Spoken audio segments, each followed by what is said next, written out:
comissão internacional apresenta ao governo brasileiro um algoritmo revolucionário para modernizar o sistema educacional. Ele prometia adaptar conteúdos às necessidades de cada aluno, gerando avanços históricos na aprendizagem.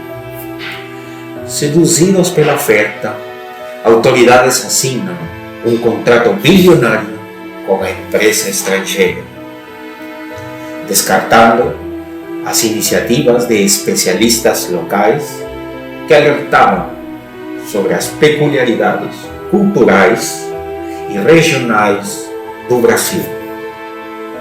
Na periferia, em áreas indígenas, os primeiros testes do algoritmo são recebidos com desconfiança. Ele não reconhecia as línguas indígenas, gírias populares ou mesmo questões regionais essenciais. Apesar das falhas, o governo lança o sistema nacionalmente, exaltando como o início de uma era educacional brilhante. Nas salas de aula, as crianças interagiam com tablets que pareciam alheios às suas realidades. No sertão nordestino, um menino chamado João enfrentava problemas.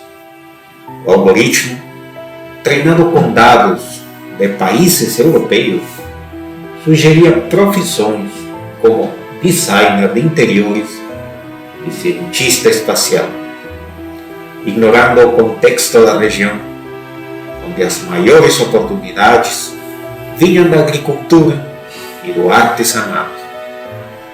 Professores tentavam contornar as limitações, mas eram desencorajados por gestores que insistiam que a IA sabia mais do que qualquer ser humano. Enquanto isso, alunos de regiões privilegiadas obtinham excelentes resultados, aumentando o abismo educacional. As crianças esquecidas pelo sistema começavam a abandonar a escola. Em comunidades indígenas do Amazonas, a tragédia foi ainda mais profunda.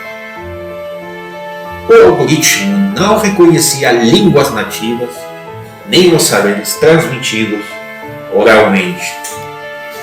Professores indígenas, que eram os guardiões da cultura, foram forçados a adaptar seus métodos às exigências do sistema, abandonando os rituais educativos ancestrais. A sabedoria sobre plantas medicinais, espiritualidade e sobrevivência na floresta começou a desaparecer. Jovens dessas comunidades, desmotivados e sem conexão com a educação que lhe é oferecida, migraram para as cidades, onde encontravam exclusão e preconceito. Para os povos originários, era como se o Brasil, através do algoritmo, tivesse declarado oficialmente o esquecimento de suas raízes. Em Brasília, um grupo de professores e programadores inconformados começou a criar, em segredo, um novo sistema, projetado para respeitar a diversidade cultural e regional do Brasil. Eles chamaram o projeto de Raízes, em homenagem à pluralidade da nação. Por anos, esse grupo trabalhou à margem, lutando contra a burocracia e a falta de recursos.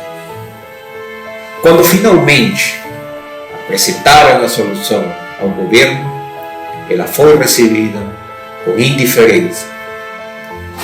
A dependência tecnológica de contratos internacionais havia criado um ciclo vicioso, onde qualquer tentativa de autonomia era tratada como uma ameaça econômica.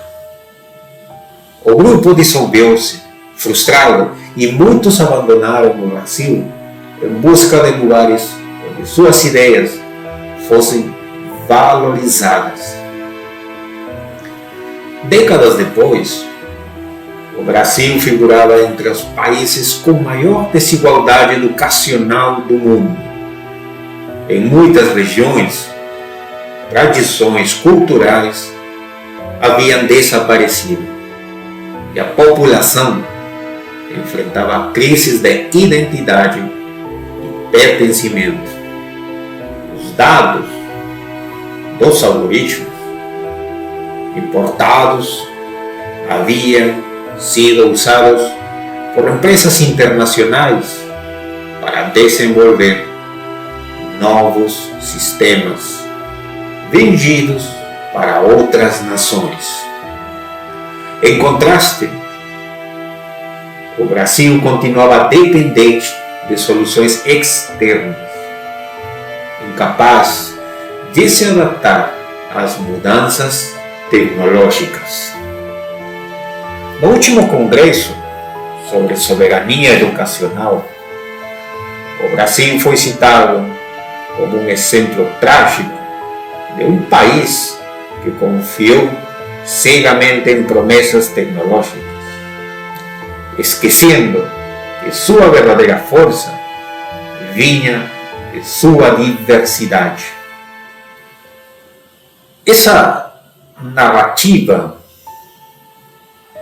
ilumina com clareza os perigos de adotar soluções padronizadas sem considerar as características locais de um país tão diverso quanto o Brasil. Ela nos chama a refletir sobre o papel da tecnologia como um meio para fortalecer a pluralidade e preservar as identidades culturais, em vez de se tornar uma força de apagamento e homogeneização. Mais do que um alerta, essa história reforça a urgência de investir no desenvolvimento de soluções tecnológicas nacionais que dialoguem com a realidade local. Valorizar talentos regionais e respeitar a diversidade cultural não é apenas uma questão de justiça, mas também uma estratégia essencial para garantir a soberania e a resiliência de uma nação diante de um mundo cada vez mais globalizado e tecnologicamente dependente. É um lembrete poderoso de que, sem autonomia, o progresso pode vir ao custo da própria identidade.